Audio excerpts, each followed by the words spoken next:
Hello, welcome back. I'm so pleased to have with me a guest, Rahul Mahadevan. I met several months ago, and I had the opportunity to meet him and his company, and I was blown away by what he is trying to accomplish. His personal story is incredibly compelling, and his personal resume is also incredibly impressive. He has 25 years working as both a provider, payer, and a vendor, in and out of Stanford in several different roles in the West Coast. And he's developed a really neat technology platform called WiTT. We're in this together. And I had a chance to meet Rahul, and he gave me a demo of this platform.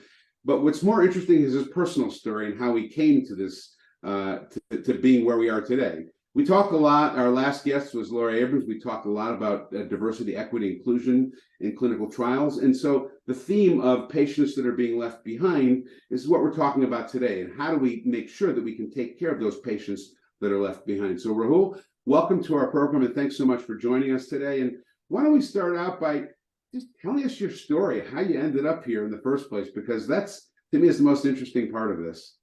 Well, Dan, thanks for the opportunity to talk about our story and what we're doing to help patients. As you said, I've been in healthcare 25 years. I started in healthcare as a heart surgery patient. So I had an aortic aneurysm when I was 29, and that's kind of what got me to healthcare.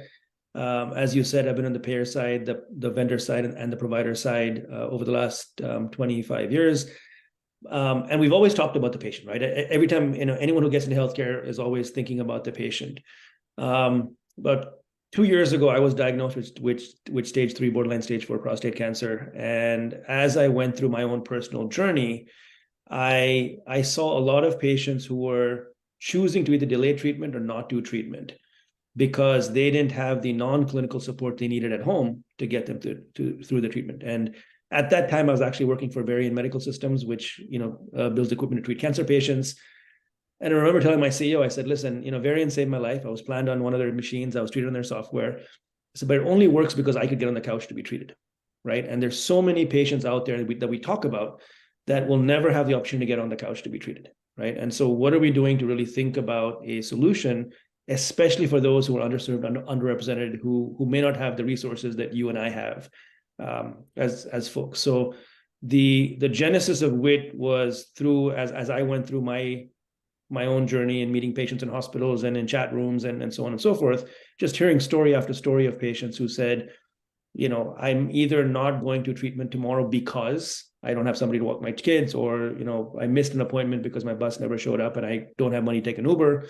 And I started thinking about what can we do as a society to really address the needs of that patient population.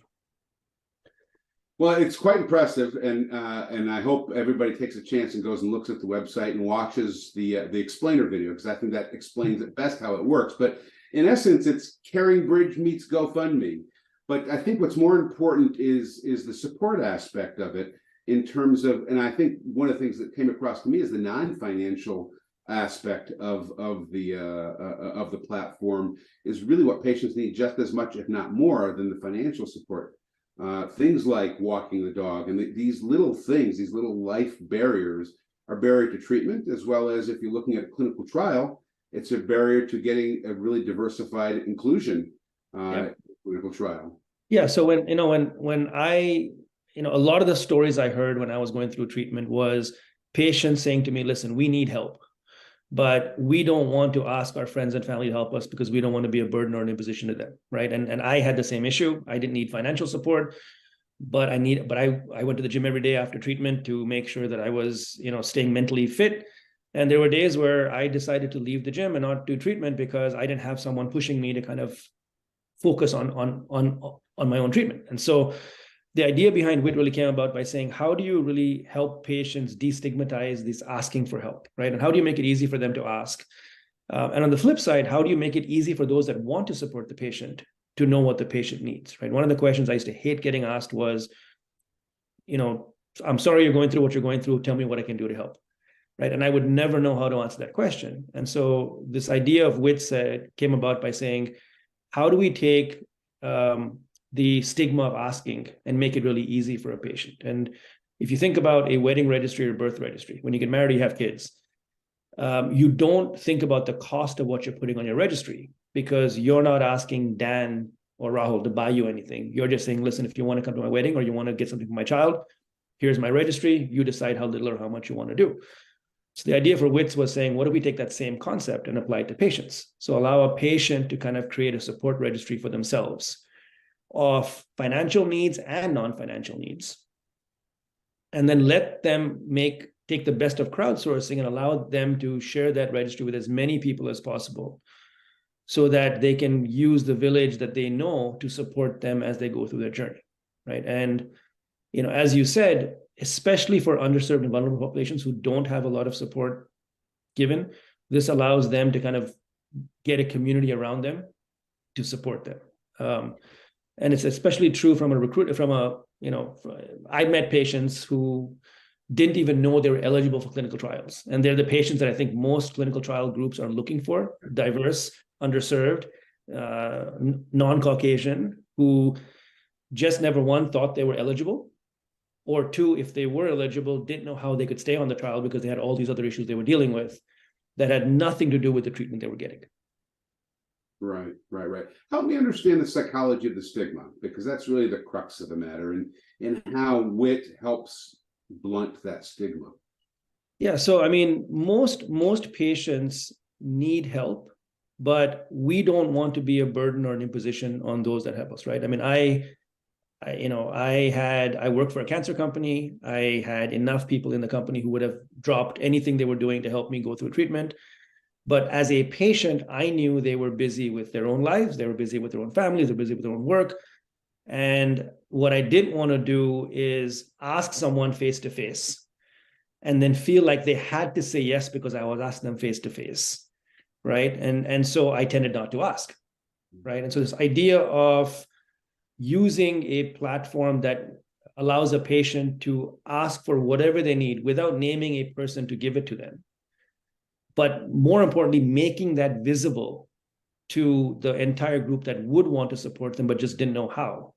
You can now break this barrier of asking, because now you can say, I can put whatever I want out there because I'm not asking Dan or Rahul or anybody else to do it for me. And I'm not encumbered by the cost of what I'm asking for, or whether it's financial or non-financial. I can just say, this is what I need support with. And you give people an opportunity to help you, right? One of the fundamental problems I've learned to change is a patient asking for help is not being a burden. You're not creating a burden on someone else. You're actually giving people that care about you an opportunity to help you. And if you can do it in a way that's destigmatized, it makes that asking and receiving a much easier way to do. The psychology is fascinating in terms of understanding. I experienced this myself with my elderly parents. My mother doesn't want to be a burden. She says, I don't want to, no, don't worry about it. I can use the car service to get over to the pharmacy. It's no, it becomes a fight because I want to help, but she doesn't want to be a burden. And I think that's the ultimate struggle, is people don't want to be a burden at the end of the day, but they do need the help. And this is a way for them to ask for it in a way that it's okay to say no. There was an app that was released several years ago called Be My Eyes. It was before visual assistance for visual impairment was more advanced than it is now. And you could be a volunteer on Be My Eyes. There was more volunteers than there were people who wanted the help for people who are vision impaired. So I think you're right. I think there's a huge desire within our society, within our friend circle, to help, and everybody wants to help. But they kind of get pushed away enough times and they don't want to help. So help us understand the mechanics of how this works. And what are some of the barriers you see that really, simple, we talked about dog care, daycare, transportation. What are some of the more unique, silly things, like, wow, if that's such an easy thing to solve, to make a successful patient, how easy would that be if we just had a volunteer to help? Yeah, it's interesting because the way we've designed the platform, number one, is we've said the goal is to help as many patients as possible, right? And one of the ideas we had was, WiTT's a fairly new brand and a new name, but there's organizations out there like the Tyler Lilly Foundation, like ACS and others that have brands and have a patient population. And so our vision was, can we take this platform and basically allow them to white label our back-end technology, because the patients trust those sources, and it gives them a chance to really engage with their patients in a much more meaningful way. The other thing we've done is, because of how we built the platform, we have some really interesting social determinants of health data that we're generating on the back end. So to answer your question about what's, it's different for patients. Every type of patient we're seeing has different needs, right? The needs of a woman with breast cancer who's 30 to 50 years old is different than the needs of a woman with breast cancer who is 60 to 70 years old. The needs of males, like myself, 50-year-old who have, prostate cancer is different from, Caucasian males who have lung cancer, right? And so there's different needs. You see the common threads, groceries, rent, mortgage, but I've seen people ask for personal hygiene items, depending on what they need support with. I've had people ask for, funds to support, to buy a plant to talk to because they're depressed and they want to just, have something to communicate with because they're single, living by themselves and they don't have anyone to talk to.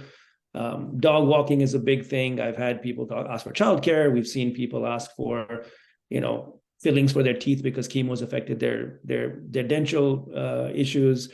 And so we've seen a gamut of things. And I think what really makes me feel that our platform has helped destigmatize asking is we're seeing people ask for items that they would normally never ask somebody face to face, right? So to me, when I start reading or seeing some of the needs of patients, and I ask myself, would that person have asked Dan face to face, hey, I need X? And the answer would have been an absolute no, because it's either too personal or it's something that is makes them more vulnerable. The fact that they're asking for that shows us that the platform is actually enabling or freeing patients up to ask for things that they would normally, be hesitant to ask, others to do. And that data, from a resource perspective, is invaluable, because now it helps pharma companies, providers, insurance companies understand what patients are struggling with. What are the barriers? That will prevent them from adhering to and complying with their treatment plans.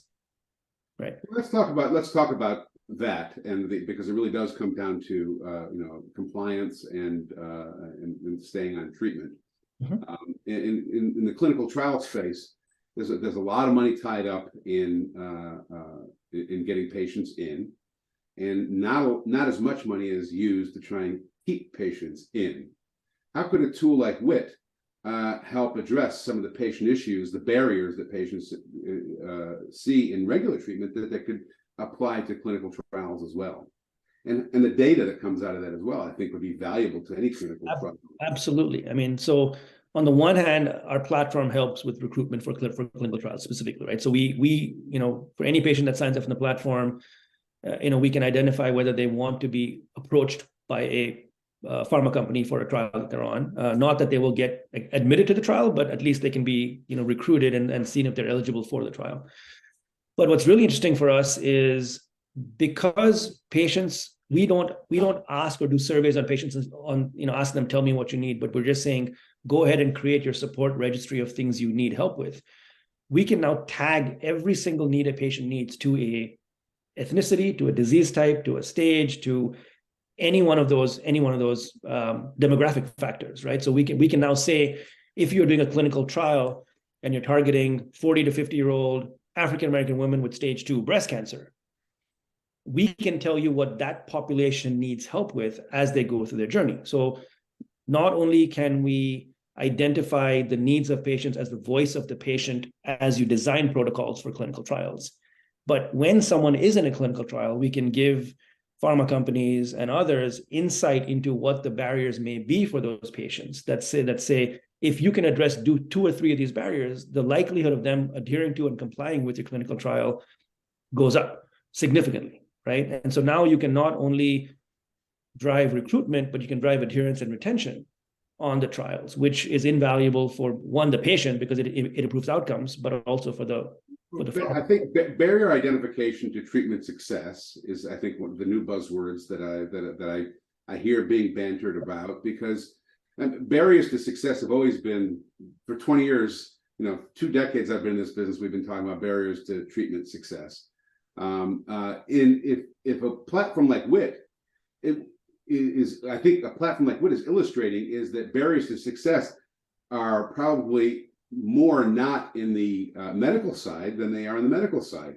It's not going to be necessarily side effects. It's not going to be other thing or treatment side effects that are going to stop a patient from participating. It's going to be, I can't get to my infusion because I don't have a car.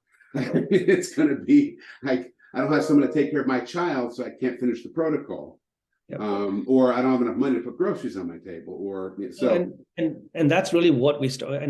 When we started WiTT, we said, let's assume all the clinical stuff is addressed, right? There's a lot of people doing work and doing great work on the clinical side. Let's assume that's done.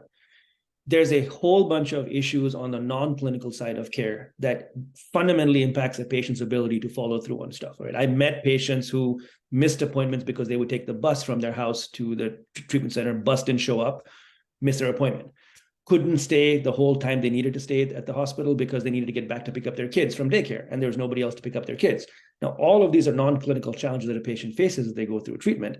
The problem is if they don't have the support they need to get those things addressed, those always take a priority over your treatment, especially if you're someone in the underserved, underrepresented communities, right? And so the ability to shine the light on what patients need support with that are non-clinical in nature, and allow either their community or companies to support them in those needs, I think will not only improve compliance and adherence, but if you do those two things, it will improve outcomes for those patients.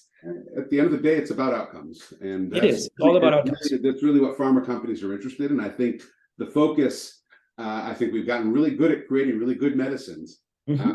And for the 20 years I've been in this business, we've been talking about compliance and adherence and the barriers to success. I think it's becoming more and more clear to most people in this space that the bigger barriers, the more substantial, difficult barriers to overcome are the ones that you're trying to address with.